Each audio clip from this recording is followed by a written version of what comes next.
Welcome back to another episode of Yapper's Tuesday, where I talk about anything and everything that's been sitting here. Sometimes it's lighthearted, sometimes it's serious, like the one like what I'm talking about today.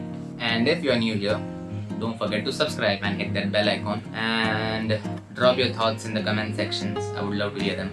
Don't worry, I'm not into violence. I don't beat anybody. It just happened. So recently I came across a post. By recently I meant weeks ago. I saw this post, and when I saw this post I had the idea of Yapper's Tuesday. That's when I started thinking of making content like that weeks ago, because I had a lot of issues going on, and because of that we are here today. But we are here. I think that's what matters. Which made me realize I'm not the only one thinking like this. The thing which I'm going to talk about today. It's this post. It's oh my god. It's this post. Oh boy. The person who wrote it was Pawan Rochwani. Good post, by the way. So I realized I'm not the only one who thinks there are certain types of influence, especially the ones who talks about mental health, self-love, or pages that post endless, quotes can actually be toxic sometimes. Yeah. They speak like therapists, post sunsets, and slowly turn avoidance into a lifestyle. And I couldn't agree more. Sometimes you do have to protect your peace. Protecting your peace is valid, but not always. You cannot apply it everywhere. You do have to value some bond somewhere. You have to take accountability for certain things. Not to everybody, of course, but the ones you do actually care about.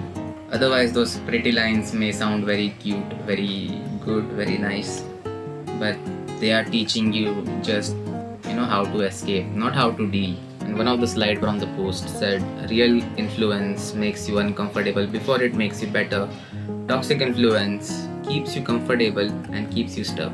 Makes you comfortable and keeps you stuck.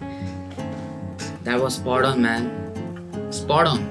This one line was the reason I'm making this video. This one line. Because real growth is never comfortable. Just because it is relatable doesn't make it right or the truth.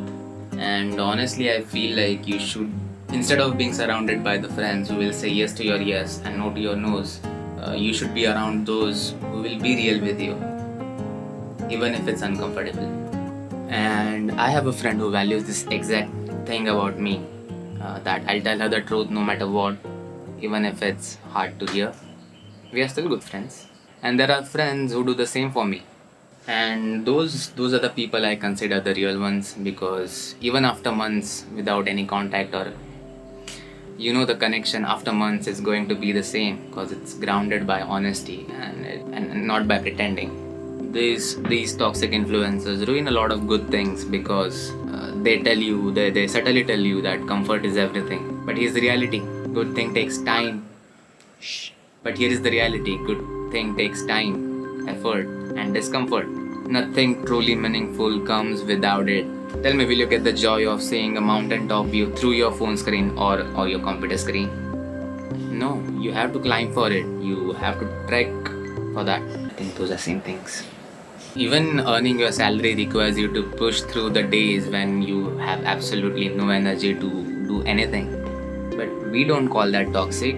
We don't call that against protecting our peace. So why apply the same logic in relationship, growth, and accountability?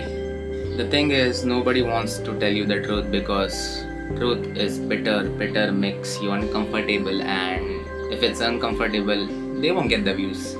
And since they won't get the views, they won't have anything to post about.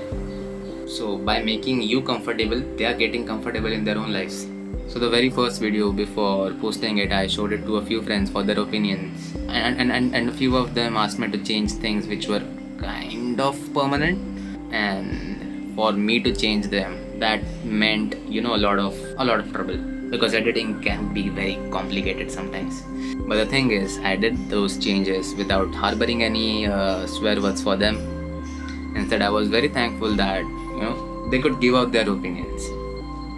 At the end of the day, not every quote is a wisdom. Some are just excuses wrapped in pretty fonts or sunset at the background. Real growth doesn't look aesthetic, but it feels real. And yeah, I also see this kinds of quote that I relate with, but at the same time, I know that it's not the whole truth. It's not entirely right. I have to be accountable wherever I need to be. That's it for this episode of Yapper Tuesday. If this resonated with you, or if you have seen this kinds of toxic positivity around you, let me know your thoughts in the comments. Don't forget to like and subscribe. Trust me, it really helps me. It really helps me keep going with this kinds of conversation. And share with your friends. Save them from toxic influence. Bye for now.